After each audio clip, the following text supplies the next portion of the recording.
제 생각에는 뭐를 바꾸는 것은 중장기적으로 추진이 되는 겁니다. 여기서 급격하게 바꾸는 건 없어요. 그러니 시간이 필요합니다. 그런데 중국 경제의 발목에 묶인 부동산이란 시멘트 이 덩어리는 계속 이 찬 물속으로 끌어들이면서 저체온증을 유발하고 있습니다. 상하이 클래스의 캡틴 진양만입니다. 오늘 중국 경제 현황 전반으로 한번 잡아보겠습니다. 복잡한 비행기 조종석의 콕핏이라는 그 데크 중에도 파일럿이 주로 보는 계기판이 있듯이 경제 또는 경기의 온도도 CPI나 PPI 또는 GDP 디플레이터 등 몇 개 지표로 어느 정도 온도를 감지할 수가 있습니다. 우리가 일상적으로 모든 물가 요인을 포괄하는 종합물가지수인 GDP 디플레이터가 중국에서 작년 2분기부터 계속 마이너스입니다. 이를 다른 말로 하면은 명목 GDP 성장률이 실질 GDP 성장률보다 낮아졌다는 것입니다. 이는 수요의 부족, 즉 내수가 부족하다는 것으로 이미 5분기나 이어지고 있는데 그 주된 이유 중에 하나는 작년 2분기부터 중국 일선 도시의 집값이 하락했기 때문입니다. 또 다른 하나의 지표로서 M1, 즉 협의 통화량을 볼 수가 있는데 기업의 영업수익은 M1이 상당한 비중을 차지합니다. 사업이 잘 돼야지 기업의 통장에 도움이 늘어날 텐데 지난 7월 달에 M1은 집계가 97년부터 됐었는데 그 이후에 최대 하락폭인 한 6.6% 정도를 기록을 했습니다. 그래서 이 표에서 보시면 6월, 7월에 가장 급격하게 이제 하락한 게 딱 보이실 거예요. 나머지는 이제 M2하고 또 중국식 개념인 이제 사회융자 총액인데 아무래도 M1이 시장에 있는 현금 상황을 가장 직접적으로 반영을 하다 보니까 이렇게 급격한 하락폭을 보이고 있습니다. 이렇게 M1의 하락은 통화가 신용 창출이 감소하고 있다. 즉 부채가 축소되고 또 가계도 기업도 돈을 쓰지도 빌리지도 않고 있다. 이런 의미입니다. 근데 이 M1은 통상 중국의 집값하고 같이 움직입니다. 과거에 2015년, 16년 그 당시에 집값이 오르자 부동산 기업의 수익이 확 늘면서 연관 기업의 기업들도 돈을 벌고 또 M1도 늘어났습니다. 2020년하고 2021년에 이 M1이 고점을 찍었는데 이것은 세계의 레드라인이라고 하는 부동산 억제 정책으로 인해서 그랬던 것이고 집값하고 동반 하락을 하게 됩니다. 다음으로는 집값하고 CPI의 관계를 보고자 합니다. 중국의 CPI는 지금 뭐 이런 흐름을 보이고 있는데 핵심 CPI라는 개념이 있어요. 식품과 에너지를 뺀 것이 핵심 CPI인데 그중에서 주거비가 20%입니다. 그러니 집값이 오르면 주거비도 상승하고 핵심 CPI도 오릅니다. 반대로 최근에 집값이 하락하고 있으니까 핵심 CPI는 1년 이상 1% 밑에서 헤매고 있습니다. 마치 뭐라 그럴까요? 부동산이 물에 빠진 그런 사람의 발목에 잡힌 그런 콘크리트 덩어리처럼 중국 경제를 아래쪽으로 끌어내리고 있는데 앞으로의 문제는 부동산 시장이 얼마나 조정될지가 좀 봐야 될 포인트인 것 같습니다. 이게 지금 CPI를 보실 때도 직전에 뭐 80년대, 90년대 보실 거 없이 최소한 2000년 이후 2014년 또 지금까지 보시면 14, 5년 동안에 CPI가 0 근처에서 왔다 갔다 했던 적은 거의 없었습니다. 그러니까 지금 물가 수준이 굉장히 낮게 조정되고 있다. 이렇게 판단하시면 되는데 해외 사례를 보시면 부동산 사례를 1990년에 일본과 2008년도에 미국의 그 부동산 위기 상황을 잘 아실 겁니다. 근데 그 발생했던 배경이 상당히 비슷합니다. 먼저 경제가 둔화되고 또 일본 같은 경우는 플라자 합의가 1985년에 있었죠. 엔화 가치가 급등하면서 제조업이 큰 타격을 받았고 또 자금은 부동산으로 유입되고 금융당국의 사실상 무능과 방임이 더해져서 집값이 폭등하게 되었습니다. 미국은 IT 버블, 2000년에 그 버블이 붕괴되면서 2001년 또 중국이 WTO에 가입을 하죠. 그러면서 싼 제품이 미국으로 들어가니 미국의 제조업체가 외국으로 빠져나가고 또 경제 성장도 둔화되었습니다. 여기다가 이제 서프라임 모기지하고 파생 상품의 규제 방임으로 2008년 위기가 발생을 하고 그렇게 된 스토리죠. 근데 버블을 터트리는 것은 언제나 중앙은행의 정책입니다. 예를 들어서 플라자 합의 이후에 도쿄의 그 토지 가격이 세배 상승하니까 일본 중앙은행이 1989년부터 한 2년간 금리를 인상하고 그렇게 하니 버블이 붕괴되면서 집값이 하락했습니다. 미국의 IT 버블도 마찬가지로 페드가 금리 인하를 했고 집값이 폭등을 하고 또 2004년부터 한 3년 정도 그 반대 방향에서 금리를 인상을 하니까 집값은 또 하락을 합니다.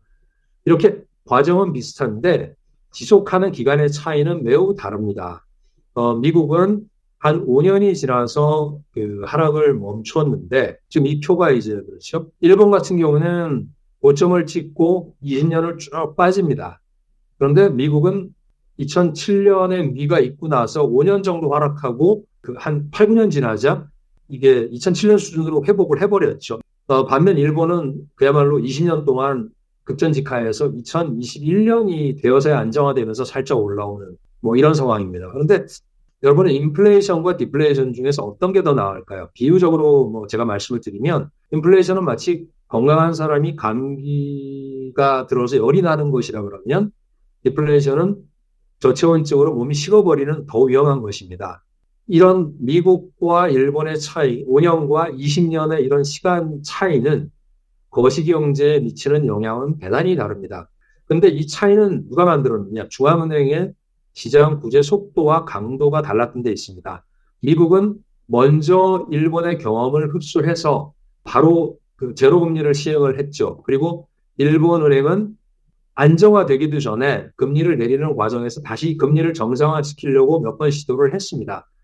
그러니까 시장은 일본 중앙은행의 의욕은 또는 의지에 있는지를 의심하게 되었고 그러다 보니까 먹히질 않았고 이런 그 하락 곡선을 길게 20년 동안 가져가게 된 거죠. 또 하나가 비전통적인 통화 정책인 중앙은행의 자산을 대량으로 매입해서 돈을 풀어버리는 겁니다.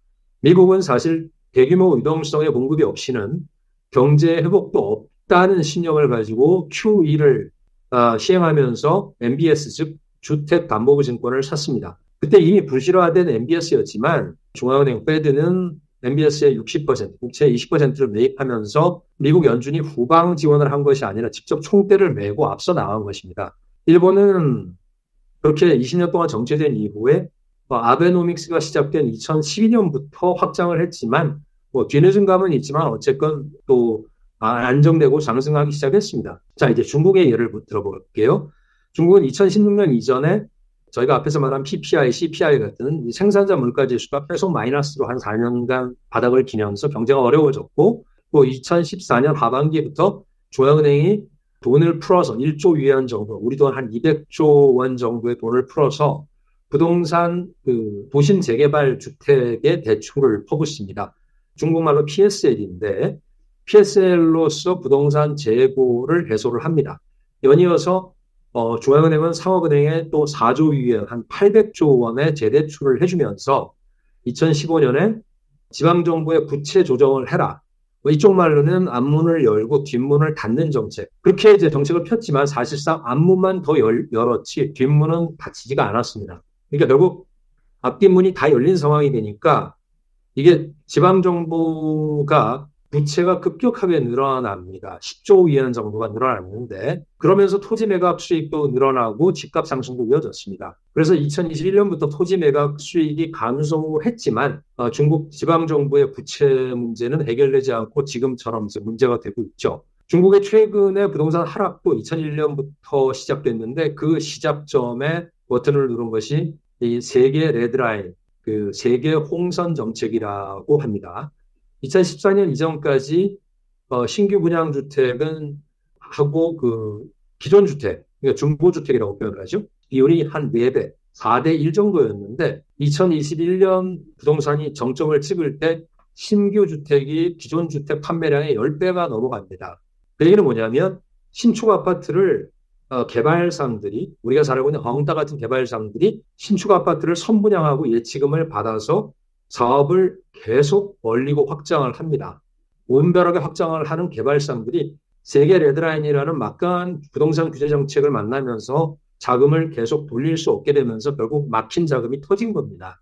근데 지금 상당히 시장에서 많이들 얘기하는 게 중국 중앙은행도 미국이나 일본처럼 양적 완화를 실시할 수 있지 않느냐 말들을 합니다. 그런데 인민은행의 시스템이 미국이나 일본 두 나라의 중앙은행과 다르다는 것을 이해하면은 그것은 거의 어렵거나 불가능하다는 것을 잘 알 수가 있습니다. 22년 8월부터 부동산을 필두로 한 그 경제 지표 전반이 하락을 했음에도 불구하고 중앙은행이 할 수 있는 것은 별로 없습니다. 금리 내리는 정도였어요. 과거에 사실 부동산이 상승하던 시기에는 중국의 재대출, MLF나 SLF라고 하는데 재대출로서 대규모 유동성을 공급을 하면 부동산 업체나 또 다른 회사들이 그거를 대출을 해서 이 자금이 돌리는 이것이 이제 중국의 시스템인데 재대출의 그 순환의 연결고리가 부동산이 가장 큽니다. 근데 부동산이 딱 얼어붙고 나서 유동성 공급이 제대로 되지 않고 있으니 한마디로 돈이 안 도는 거죠. 그러다 보니까 중앙은행의 재대출 증가율은 15%가 넘어가는데 자산 증가율은 불과 5%에 불과합니다. 이 말씀은 뭐냐면 이렇게 과거에는 이렇게 재대출을 하면은 시장에서 자금을 받아서 돌리는 이런 모양이 보이는데 지금은 재대출을 더 많이 해줘도 이게 자산으로 늘어나지가 않습니다. 근데 이런 이유는 첫째, 중앙은행의 재대출의 기간이 짧습니다. 그러니까 이 짧은 기간이 뭐냐면 돈을 짧게 쓴다는 얘기는 유동성 위험이라고 표현을 합니다. 유동성 위험을 부담해야 하는데 누가 부담하죠? 상업은행이 부담합니다. 우리로 말하면 시중은행이 부담을 하는데 개인이 돈을 빌려서 돌려받기 하는 그런 카드 문제와 똑같습니다. 그리고 둘째는 중앙은행은 상업은행에다가 재대출로 돈을 빌려주면 그만이지만 상업은행이 부동산 대출이거나 기업 대출이고 뭔가 하려면 그 상대방의 신용을 위험을 파악하고 감당을 해야 됩니다. 그런데 그게 쉽지가 않습니다. 경기가 안 좋을 때는. 미국의 연준 같은 경우는 독립적이고 또 QE, 양적 완화가 가능한 시스템이기도 하지만 중국은 유동성 공급 시스템은 중앙은행이 아니고 상업은행을 통해서 그 상업은행이 상당 부분을 책임을 져야 하니까 이렇게 경기 안 좋을 때는 상업은행이 몸을 차릴 수밖에 없는 겁니다. 물론 중앙은행이 정말 자산을 구매해서 유동성을 공급할 수도 있겠지만 미국의 카피를 떠서 그런데 중앙은행이 구매하는 자산은 또 바꿔 얘기하면 다른 부문에는 부채가 됩니다.